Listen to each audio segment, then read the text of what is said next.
يا حبايبي يا حلوين يا طعمين، مفاجأة مفاجأة. انا جبت مشتريات. انا جبت بطاطس. بصي بقى، هي دي بطاطايه ولا ايه بالظبط؟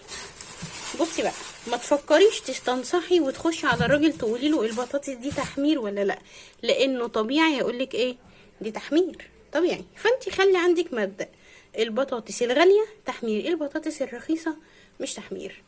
تمام تمام. دي بقى البطاطس اللي هي مش تحمير، دي ب17.5. تمام، ال2 كيلو ب35. مش مشتريات شهر طبعا، ها. احنا عندنا اساسا ال2 كيلو بطاطس دول ازازه. وكمان جبت بطاطا. ماشي، مش عارفه الحاجه بقت احجامها كبيره قوي ليه كده يا جماعه. جبت بطاطا، ودي البطاطا اللي بتتزرع مع البطاطس، مش اللي بتتزرع مع الجزر. بتلاقوها فاتحه كده شويه، ولكن طعمها برضو بيكون مسكر وحلو قوي. البطاطا دي بقى كانت ب5 جنيه، وانا بصراحه اتصدمت ان انا لقيتش حاجه ب5 جنيه اصلا يعني. تمام. ويمكن عشان كده سعرها رخيص، اللي هي يعني ايه عشان حجمها كبير، ولكن انا استصغرت. يعني ده كان فيه احجام كبيره قوي قوي يعني. ما تعرفيش هي بطاطا ولا قرع عسل من كبرى.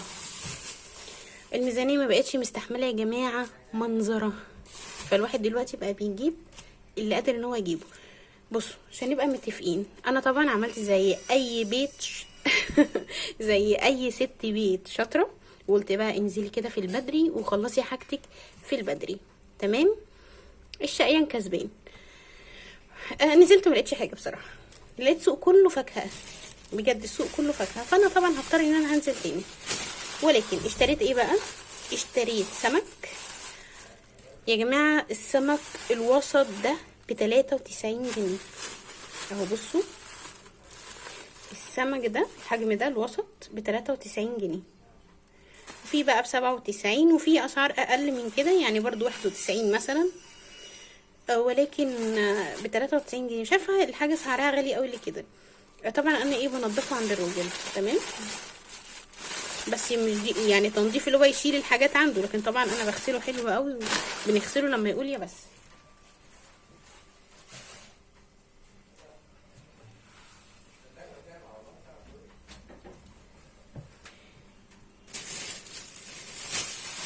طيب جبنا ايه تاني؟ تمام. جبت نص كيلو بانيه. البانيه عامل 200 جنيه، يعني نص كيلو عامل 100 جنيه.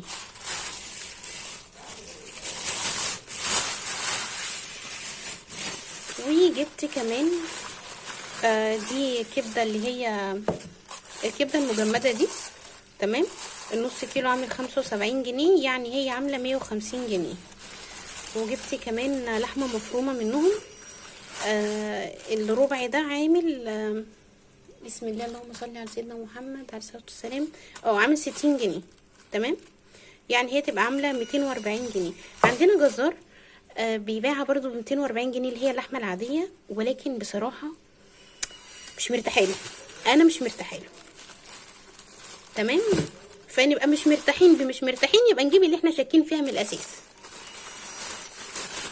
خلاص. وجبت طبعا عشان نفطر فول وفلافل. حلو اوي فول وفلافل دي، واسكندريه انسوا. والراجل طبعا بيروق علينا بقرن فلفل. بس ده اللي انا عرفت اجيبه. جبت جوافه، كيلو جوافه ب12.5. اين انت يا جوافه؟ طب يا جماعه انسوا موضوع الجوافه ده، لان الجوافه اول ما بتيجي بتخلص ما شاء الله، فانا ما لحقتش ان انا اصورها لكم. تمام.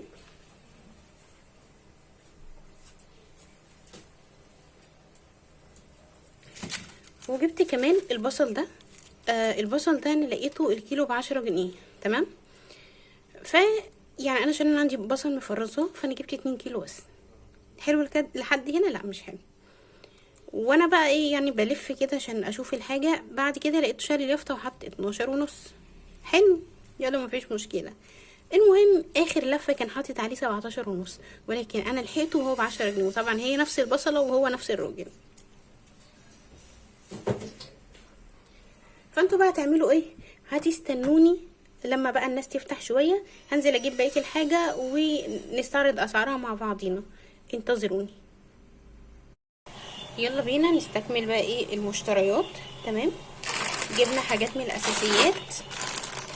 جبت مكرونه قلم اللي هي التخينه شويه دي عشان اوريكم ان انا جبت رفيعه كمان.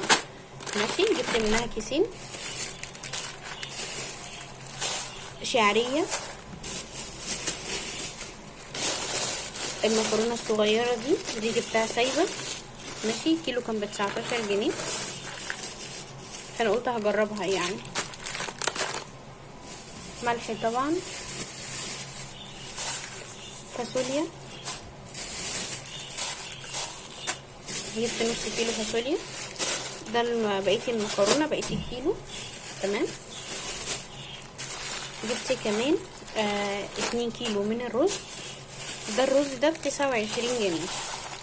الرز موجود اسعار تمام، ولكن انا بحب اجيب اللي هي الرزايه الحلوه، مش عارفه انتوا شايفين ولا ايه.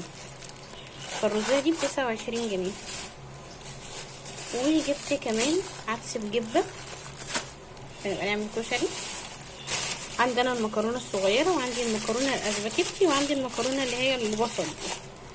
وجبت كمان نص كيلو فول مدشوش علشان خاطر ايه، فول تدميس قصدي، علشان خاطر ندمسه. تمام، دي كده الحاجات اللي انا جبتها من العلافه. طبعا انا عندي الزيت لسه مخلصش من الشهر اللي فات، عندي السكر لسه مخلصش من الشهر اللي فات، عندي الدقيق. تمام، يعني عندي حاجات كتير، عندي التوابل الحمد لله يعني على دي نعمه. فدي شويه الحاجات اللي انا جبتهم من ايه، من العلافه. ماشي.